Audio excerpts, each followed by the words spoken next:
여러분 안녕하세요. 저는 여러분들과 한 학기 동안 기하 수업을 함께 할 유승빈입니다. 원래는 직접 얼굴을 보고 인사를 드리는 게 맞겠지만 시국이다 보니 이렇게 영상으로 먼저 찾아뵙게 되었습니다. 하루빨리 여러분들이 이 교실에서 함께 수업을 했으면 좋겠고요. 그 전까지는 온라인으로 기하 수업을 진행을 하도록 하겠습니다. 먼저 본격적으로 기하 수업에 들어가기에 앞서 우리가 기하에서 어떤 것들을 배우는지 가볍게 살펴보고요. 그리고 기하 학습을 어떻게 하면 좋을지도 한번 알아보도록 하겠습니다. 먼저 기하는 첫 번째 2차 곡선, 두 번째 평면 벡터, 세 번째 공간 도형과 공간 좌표 이렇게 크게 세 가지 단원으로 구성이 되어 있습니다. 당연히 이 순서대로 진도 나갈 거고요. 여러분들이 가장 먼저 학습하게 될 이 2차 곡선, 요 2차 곡선 중에 여러분들이 사실 아는 것들이 있어요. 그 중에 하나 예를 들어보자면은 여러분들 중학교 때도 배웠죠? 그리고 작년에 고등학교 1학년 때도 배웠던 원, 저게 2차 곡선 중에 하나고요. 여기에다가 포물선, 타원, 쌍곡선 이렇게 세 가지 2차 곡선을 학습하게 될 겁니다. 그런데 원 같은 경우는 이미 여러분들이 많이 배웠죠. 원 그릴 줄도 알고 방정식 세울 줄도 알고 그리고 원과 직선의 관계 이런 것들도 다 하셨었죠. 혹시나 안 하신 분들은 고등학교 1학년 원의 방정식 내용을 미리 학습을 하시면은 이 뒤쪽 내용 이해하실 때 조금은 더 도움이 됩니다. 그래서 기하 단원에서 학습할 거는 원이 아니고요. 포물선, 타원, 쌍곡선 요 세 가지 2차 곡선을 학습하게 될 겁니다. 그래서 이러한 2차 곡선들의 정의, 그래프, 성질 이런 것들을 다루게 될 거예요. 그 다음에는 평면 벡터라는 걸 배우게 될 건데 벡터라는 말 들어보신 분들도 있을 것 같아요. 과학하다 보면은 많이 나오는 얘기죠. 그거를 평면상에서 정의를 할 건데요. 쉽게 생각하면 이렇습니다. 여러분들이 과학 시간에 힘이라는 개념을 배우셨을 거예요. 힘이라는 개념. 이 힘이라는 개념은 우리가 그냥 크기만 가지고 있는 그런 값이 아니었죠. 그렇죠? 힘이 뭐 몇 뉴턴이다 라고 할 때 이렇게 약하게 쳤다 라고 하면 힘이 작을 거고요. 이렇게 세게 쳤다 라고 하면 힘이 크겠죠. 근데 이런 크기만 가지고 있는 게 아니라 힘은 방향이란 게 존재하죠. 제가 힘을 이쪽으로 줄지 아니면은 이쪽으로 줄지 방향에 따라 달라지죠. 그래서 크기와 방향을 함께 가지는 이런 물리량을 우리가 설정을 할 건데 그게 바로 벡터다라고 생각하시면 되고요. 그 벡터를 평면상에서 다룰 거다라고 생각하시면 될 것 같습니다.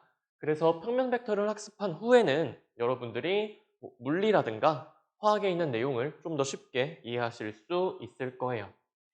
두 번째 평면 벡터를 배운 후 마지막으로 배울 것은 공간 도형과 공간 좌표가 되는데요.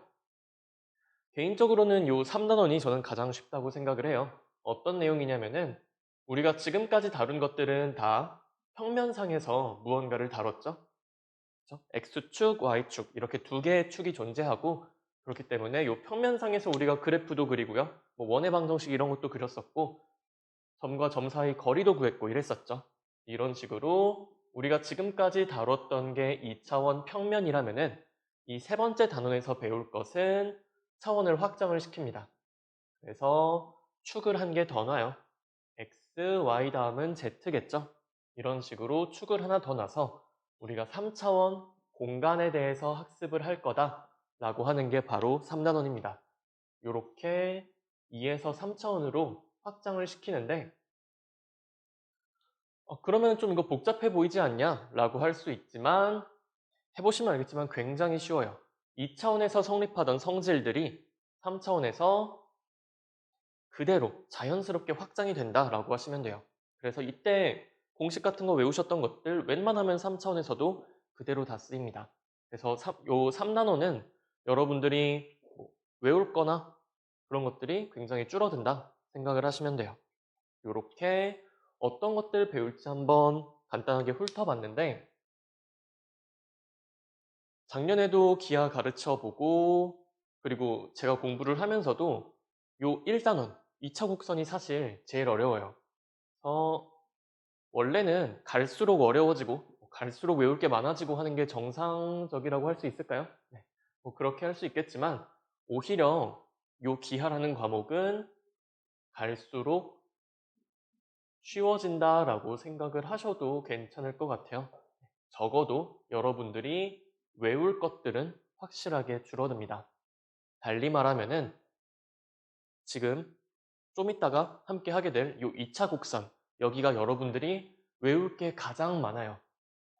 거기다가 벌써 이미 3개 나왔죠. 포물선, 타원, 쌍곡선 이 세 가지 각각의 정의, 그래프, 성질들 이런 것들을 전부 다 기본적으로 암기를 하셔야지 이쪽 단원을 이해하고 문제를 푸실 수가 있습니다. 그래서 기하를 배우는 학생들이 가장 힘들어하는 부분이 이 2차 곡선이에요. 처음은 쉬울 줄 알았거든요. 그쵸? 처음이 쉽고 갈수록 어려워질 줄 알았는데 2차 곡선이 제일 어려워요. 그래서 시작하자마자 아, 이건 나랑 좀 안 맞는 것 같다 생각을 하시는 분들도 있을 텐데 꾹 참고 버티시면은 갈수록 쉬워지는 게 요 기하라는 과목이다. 우리가 처음이니까 좀 더 힘을 내서 공부를 해보셨으면 좋겠고요. 그리고 또 하나 좋은 점, 이 기하라는 과목은 이 세 단원이 사실상 그렇게 큰 관련이 없어요. 무슨 말이냐? 2차 곡선 어려워요. 네. 그래서 2차 곡선 너무 어렵다.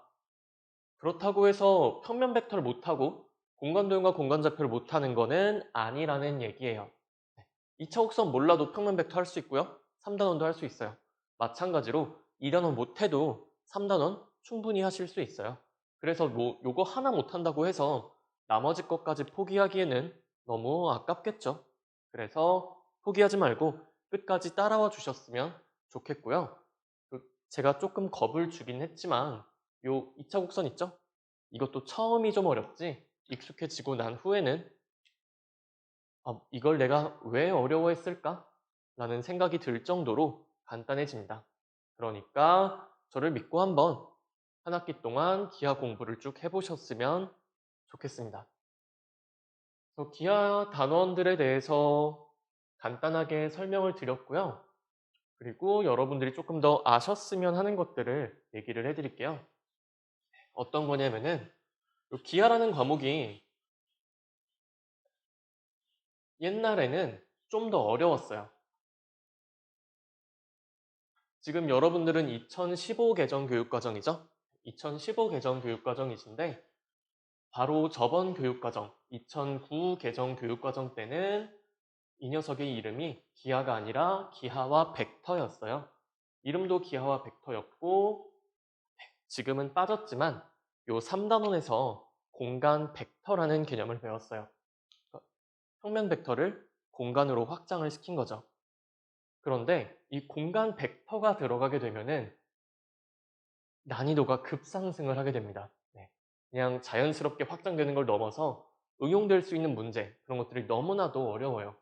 그래서 여러분들이 2009 개정 교육과정에 기하와 벡터를 하신다라고 하면은 이거는 굉장히 어려울 수 있어요.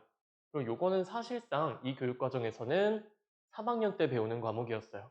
그런데 이게 여러분들은 지금 2학년 때 배우고 계시죠? 2015 개정 교육과정의 기하로 바뀌면서 공간 벡터라는 단원도 통째로 사라지고 그렇죠? 그리고 뭐 어려웠던 내용들, 미적분이랑 관련된 어려웠던 내용들이나 아니면은 뭐가 있을까? 이런저런 공식들, 그런 것들, 암기할 것들이 상당히 많이 사라졌습니다.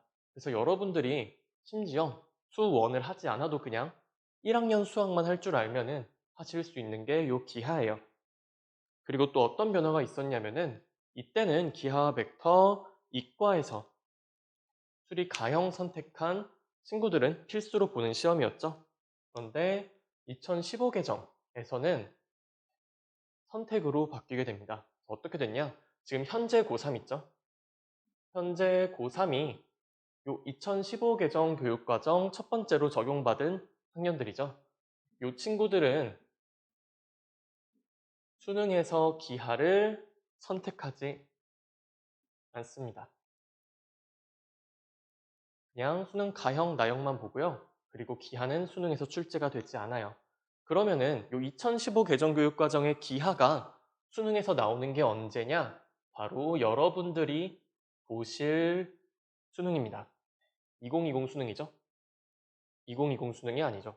2022 수능이죠. 여러분들이 내년 말에 보시게 될 2020 수능에 수학을 3가지를 선택을 해서 시험을 보실 수가 있는데요. 3학년 때 배우실 미적분이 있고요. 그리고 지금 배울 기하가 있고 2학기 때 배울 확률과 통계가 있죠. 요 3가지 중에서 여러분들이 시험 보고 싶은 거 하나를 골라서 보시면 됩니다. 그래서 아마 제 예상으로는 많은 분들이 요 미적분을 보지 않을까 생각이 들어요. 미적분을 시험을 보시지 않을까 생각이 드는데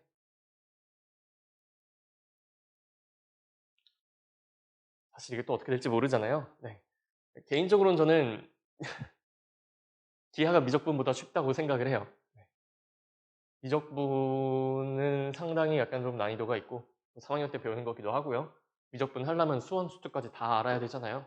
근데 기하는 그런 게 아니거든요. 1학년 것만 배워도 할 수 있고 확률과 통계도 마찬가지예요. 1학년 수학만 해도 충분히 하실 수 있는 게 기하랑 확률과 통계입니다. 그래서 제 예상으로는 그래요. 고3 되면은 여러분들이 지금은 나 수능 때 미적분 봐야지 생각을 하실 수도 있지만 여러분들이 고3이 되었을 때 마음이 흔들릴 수도 있잖아요. 기하를 보는 게 차라리 낫지 않을까? 그 생각이 들었을 때 근데 내가 기하를 못하네? 라고 하면 조금 억울하겠죠? 그래서 지금 내신을 위해서라도 그리고 앞으로 있을 수능을 위해서라도 여러분들이 기하를 학습해 두셨으면 좋겠다. 열심히 하셨으면 좋겠다라는 생각이 듭니다. 그리고 이공계열 진학하실 분들은 아마 미적분 아니면 기하를 보실 거예요. 물론 이공계열 진학하시는 분들도 확률과 통계를 쳐도 괜찮긴 해요. 그런데 이렇게 됐을 때는 여러분들이 선택하실 수 있는 대학의 폭이 줄어듭니다. 네. 보통 이공계열 학교들은 미적분과 기하를 선호를 하죠. 그렇기 때문에 확률과 통계를 봤을 땐 여러분들이 지원 자체가 힘들 수 있다라는 것도 알려드립니다. 인문계열 진학하실 친구들은 사실 상관이 없죠. 그런 친구들은 보통 기하 아니면 확률과 통계, 특히 확률과 통계를 아마 보게 될 것 같아요. 그래서 여러분들이 바뀐 교육과정으로 기하 시험을 치는 첫 번째 학년이다 생각하시면 되고요. 그렇기 때문에 2015 개정 교육과정에 맞는 기하 기출문제가 없죠. 여러분들이 만들어 나가시는 거죠. 여러분들 세대 때. 네. 그런데 그렇다고 해서 수능 대비를 못하는 건 아니고요. 그 전까지 나왔던 기하와 벡터라든지 그전 교육과정이라든지 기출문제들이 잔뜩 쌓여 있을 거 아니에요. 그렇죠? 평가원에서 출제하는 모의고사 그리고 수능 문제들 있죠. 요 기출문제들 중에 지금 교육과정이랑 안 맞는 문제들이 있어요. 그런 것들을 쫙 빼놓고 현재 교육과정에 맞는 문제들만 뽑아서 요거는 여러분들이 학습하실 수 있도록 제공을 해드리려고 해요. 지금 일단 일부분 뽑아서 그 사이트 있죠? 그 사이트 들어가 보시면은 학습, 뭐였지? 학습 자료란에 제가 2차 곡선은 20문제를 뽑아서 올려놨어요. 그래서 여러분들이 학습하시면서 틈틈이 같이 풀어보시면은 좋을 것 같습니다. 물론 그 문제 풀이도 같이 한번 해드리도록 할게요. 그래서 이 정도면은 기하, 과목에 대한 설명이 충분히 됐으리라 생각이 들고요. 혹시나 궁금한 점이나 기하 내용 질문도 괜찮고요. 아니면은 수업에 관한 질문, 아니면 어떻게 했으면 좋겠다라는 의견 제시 이런 것들을 그 사이트 있죠. EBS 온라인 클래스 사이트에 공지사항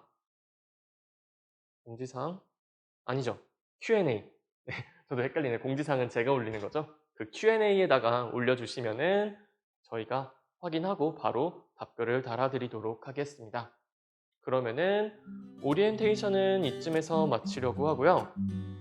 그리고 본격적으로 수업에 들어가기 전에 제가 영상을 하나 더 보여드리고 싶은 게 있어요. 그거는 다른 오리엔테이션 2라는 이름으로 밑에 영상 링크를 달아드릴 테니까 그거 한번 보고 수업을 들어주셨으면 좋겠습니다.